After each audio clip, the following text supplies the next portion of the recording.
მოგესალმებით მეგობრებო. მე ვარ დავით რობაქიძე და ამ ვიდეოში მოგიყვებით ლინზების შესახებ. დღესდღეისად თანამედროვე კამერები სულ უფრო და უფრო მცირდება ზომაში. ხდება უფრო მოქნილი, უფრო მულტიპლატფორმული და მათი გამოყენება შესაძლებელი არის სხვადასხვა გარემოში, სხვადასხვა workflow-ში. ამასთან ერთად იცვლება ლინზებიც. დღესდღეისად ზუმიანი ლინზა, ანუ ლინზა, რომელსაც შეუძლია გამოსახულების მოახლოება ან პირიქით უკან გასვლა, ხდება უფრო და უფრო პოპულარული. მაგალითისთვის, ეს ლინზა არის 100x ზუმით, 100 ერთთან არის შეფარდება და როგორც ხედავთ, ის არის დამაგრებული შტატივზე. არა კამერა არის დამაგრებული შტატივზე, არამედ ლინზა მაგრდება შტატივზე. ეს გაკეთებული არის კონტრბალანსისთვის. მსგავსი ლინზები ძირითადად გამოიყენება სპორტული ღონისძიების გადაღებისას, ან მაშინ, როცა თქვენ გჭირდებათ ძალიან შორ მანძილზე ვიდეოს გადაღება.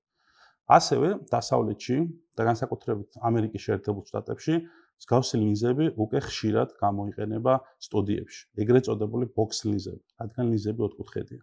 სატელევიზიო ლინზები გამოირჩევა სისწრაფით, კარგი ფოკუსით და გვაძლევს ძალიან მკაფიო sharp images, ანუ გამოსახულებას, მკვეთრ გამოსახულებას. თუმცა ამ ყველაფერს აქვს უკანა მხარე.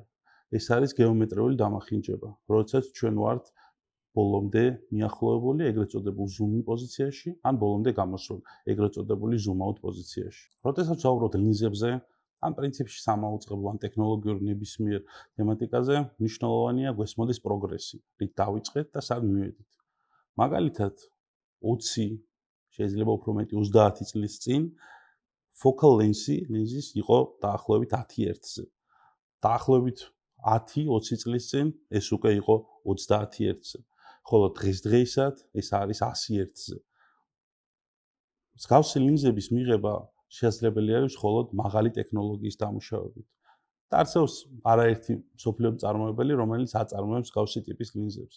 თუმცა ჩვენ უნდა გვესმოდეს, თუ კამერები, როგორც წესი, იაფდება და მათი ახალი მოდელის გამოსვლის შემდეგ მათი ფასი რადიკალურად ეცემა, ლინზების შემთხვევაში სიტუაცია ცოტა სხვანაირად არის.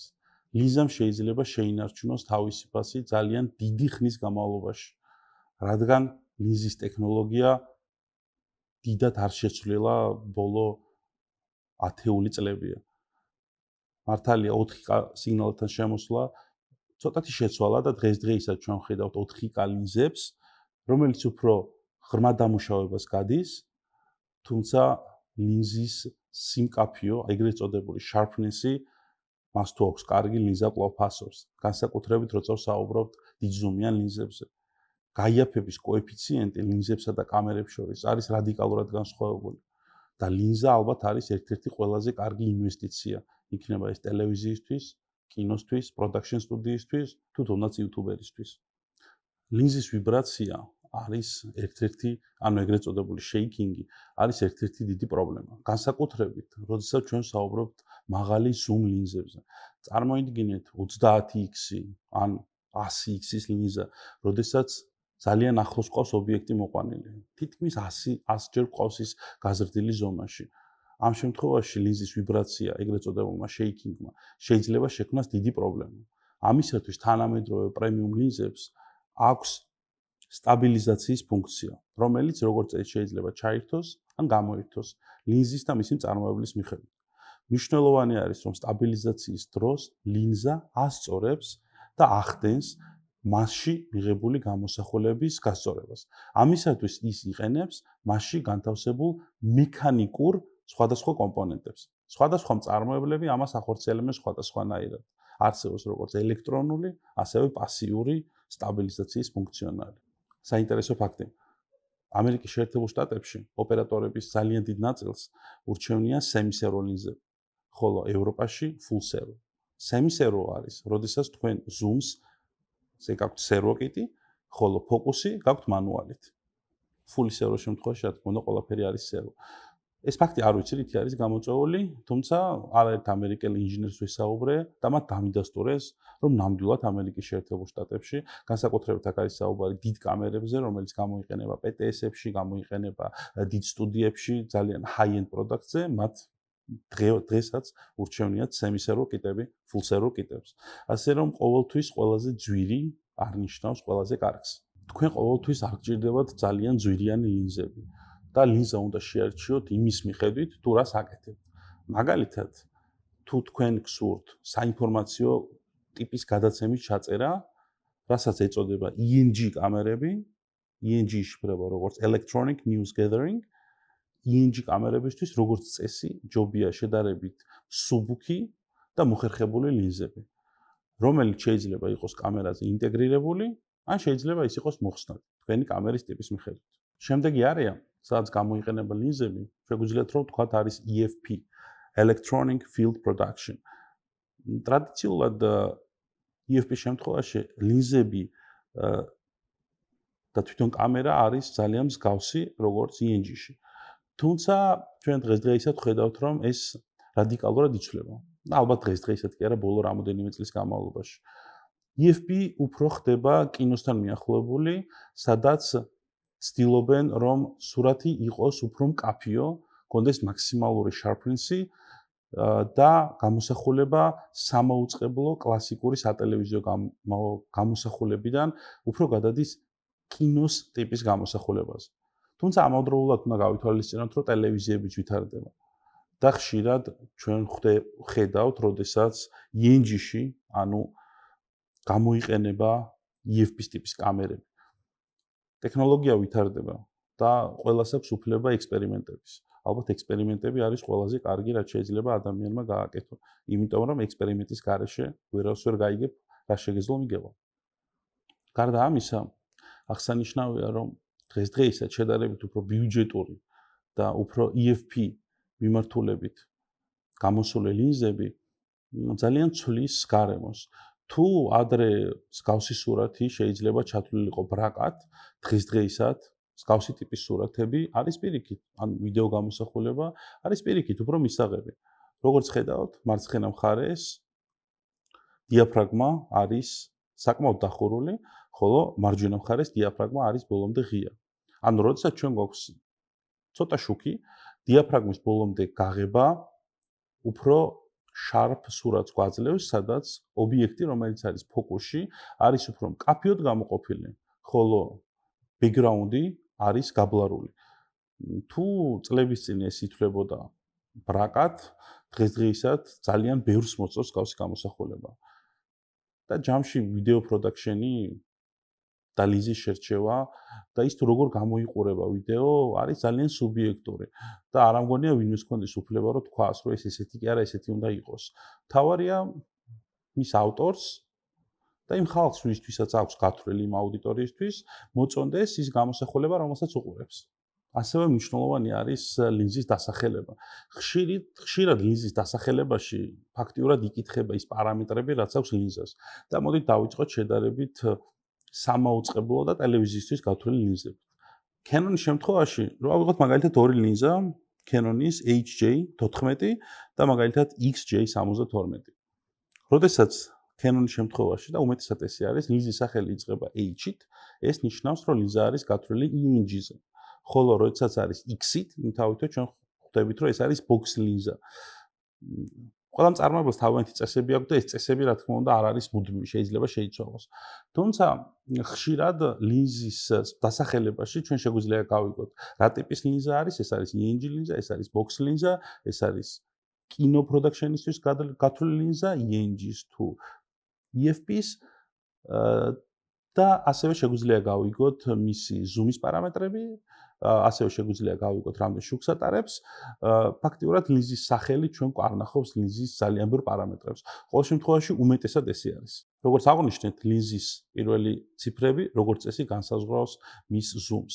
თუ მაგალითად საუბრობთ HJ14-ზე, ამ შემთხვევაში ჩვენ გვესმის, რომ ეს არის 14 ჯერადი ოპტიკური zoom-ით. ხოლო თუ მაგალითად არის XJ72, არის 72 ჯერადი. 100 შემთხვევაში 100 და ასე შემდეგ. ეს ძალიან მარტივია, რათა ჩვენ იმთავითვე მიხვდეთ, რომელი ლინზა გსურს. და დამატებით სპეციფიკაციის გარეშე შეგვიძლია გავიგოთ ეს ლინზა არის თუ არა ჩვენი ამოცანისთვის. ამ გრაფაში თქვენ ხედავთ სხვადასხვა ხედვის კუთხეს შეფარდებულს zoom ლინზის შემთხვევაში, სხვადასხვა focal length-ის დროს.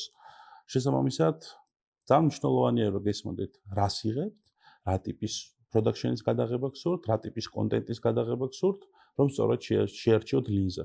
ლინზა არის ხშირ შემთხვევაში უფრო მნიშვნელოვანი ვიდრე კამერა. რადგან ლინზა ქმნის სურათს. ლინზა არის ოპტიკური მოწყობილობა, ოპტიკური ელექტრონული მოწყობილობა, რომელიც არის პირველი და ფაქტიურად წინა ხაზზე გამოსახულების შექმნაში. ამიტომ ძალიან მნიშვნელოვანი არის, რომ თქვენ არჩიოთ სწორი ლინზა და გამოიყენოთ სწორი ლინზა თქვენ production-ში. ტელევიზიაში სურათის სიკაშკაშე, რამდენად ნათელია სურათი, დაკავშირებული არის ლინზის f-stop ნომერთან. სტანდარტულად f-stop ნომერი ტელევიზიაში შეიძლება იყოს 1.2, 1.8, 2.4 და ასე შემდეგ, სადღაც 16-22-მდე. f პარამეტრებს აქვს პირდაპირ პროპორციული კავშირი 2-ის კვადრატულ ფესთან. ეს არის იქიდან გამომდინარე, რომ შუქი, რომელიც შედის ლინზაში, არის პროპორციული ლინზის დიამეტრის კვადრატთან. მაგალითისთვის, თუ f-stop-ი შეიცვალა 4-დან 5.6-ზე, ამ შემთხვევაში ლინზაში შემავალი შუქის რაოდენობა შემცირდება 1/2-ით. ჩვენ უნდა გესმოდეს, რომ სხვადასხვა ლინზები სხვადასხვა ტიპის გამოყენებისთვის განსხვავდება ერთმანეთისგან. პირველ რიგში უნდა გესმოდეს, რა ტიპის ლინზა გვინდა და ხო არ გვჭირდება გადამყვანი. დაწყებული EF მაგალითად production-ისთვის, სადაც შეიძლება გამოვიყენოთ ეგრეთ წოდებული კინოკამერები, რომელიც არ არის კინო, მაგრამ მაგალითად Sony, Canon, ან სხვა, ან Blackmagic-ი, ან რომელიმე სხვა ბრენდის კამერა, უნდა გესმოდეს რა ტიპის კონექტორია, რა ტიპის ბაიონეტი აქვს. მაგალითად Sony-ს აქვს Sony-ს ბაიონეტი, Canon-ს აქვს Canon-ის, თუმცა ეს არ არის კინოკამერების შემთხვევაში. კინოკამერების შემთხვევაში, როგორც Sony-ს, ასევე მაგალითად Panasonic-ს და ასევე სხვას, მაგალითად Graswall-ის, აქვს ერთი და იგივე ბაიონეტი. თუ საუბრობთ ჩვენ მაგალითად სტუდიურ კამერებზე. და ასევე მნიშვნელოვანი არის მატრიცის ზომა, რადგან მატრიცის ზომამ შეიძლება შეცვალოს ლინზის პარამეტრები. ჩვენ თუ მაგალითად ვიყავთ full frame ლინზას და ვაყენებთ crop მატრიცაზე, ლინზის პარამეტრები შეიცვლება. თუმცა აქ არის სამი ძირითადი ფაქტორი, რომელიც უნდა გაითვალისწინოთ. ეს არის პირველ რიგში ზუმი, რამხელა ზუმი აქვს. მეორე ეს არის დიაფრაგმა, რამხელაზე იხსნება დიაფრაგმა. კინოკამერების შემთხვევაში მაგალითად 1.4 რო ვილაპარაკოთ, 1.2 ეს არის ძალიან დიდი გახსნა, სადაც ძალიან ბევრი შუქი შევა. და რა თქმა უნდა, მესამე ეს არის ფოკუსი. ტელევიზიებში და production-ში autofocus ლინზები არ გამოიყენება, ხოლო კინოში, EFP-ში და შედარებით ასე ვთქვათ, production ტიპის სისტემებში ჩვეულებრივად გამოიყენება კინოტიპის ლინზები. უკაცრავად autofocus-ის ლინზები, სადაც autofocus-ი ძალიან ეხმარება ადამიანს და არ არის საჭირო ფოკუსის ხელით გასწორება. ჯამში გახსოვდეთ, რომ ლინზა არის თქვენი ვიდეო კონტენტის თავარი ხარისხის შემქმნელი მოწყობილობა. კარგი ლინზა არის უფრო მნიშვნელოვანი ვიდრე ყველაზე ძვირად ღირებული ბოლო მოდელის კამერა. რა თქმა უნდა, კამერა უნდა ქონდეთ კარგი, მაგრამ ცუდი ლინზის შემთხვევაში კარგი კამერა ფაქტიურად კარგავს ღირებულებას. უნდა გათვალოთ, რას იღებთ. თქვენ გინდათ რომ გადაიღოთ უბრალოდ პოდკასტები, თქვენ გინდათ გადაიღოთ ქუჩაში, თქვენ გინდათ გადაიღოთ ცხოველები, თქვენ გინდათ გადაიღოთ სპორტი, გინდათ გადაიღოთ ნიუსი, იღებთ სტუდიაში, სატელევიზიო სტუდიაში, production სტუდიაში. მნიშვნელოვანი არის რომ განსაზღვროთ გჭირდებათ ფიქსირებული თუ zoom ლინზა, სამაუწყებლო შემთხვევაში ეს იქნება ყოველთვის zoom ლინზა. უნდა გათვალოთ, იღებთ რა სტანდარტში, ეს დღესდღეობით აღარავინ აღარ იღებს. თუ გსურთ 4K-ში მუშაობა, მაგალითად სატელევიზიო გარემოში, Canon-ი, Fuji შემთხვევაში 4K ლინზებს აქვს ცალკე ხაზი. რა შემთხვევაშიც ლინზის შუშის დამუშავება არის შედარებით უფრო მაღალ პრემიალურ დონეზე.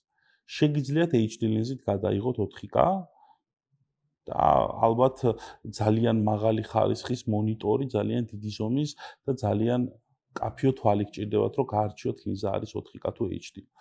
თუმცა ლინზის ხარისხი უნდა იყოს მაღალი. თუნდაც HD ლინზა გამოიყენოთ, 4K ლინზა გამოიყენოთ, თავარი არის ლინზის ხარისხი იყოს ძალიან მაღალი. და რა თქმა უნდა, ის უნდა ერგებოდეს თქვენ კამერას.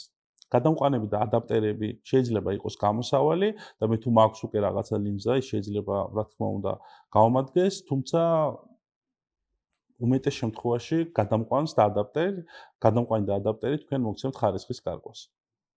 თუ გაინტერესებთ უფრო მეტი ლინზების შესახებ, გთავაზობთ რომ წაიკითხოთ SB's Broadcast Engineering Handbook-ი და ეს ყველაფერი მე რასაც გიყვებოდით, ეს მასალები და ზოგადად ვიდეოებში რასაც გიყვებით, უმეტესად არის SB's მიერ დაწერილი, ამ წიგნიდან ან სხვადასხვა წიგნებიდან.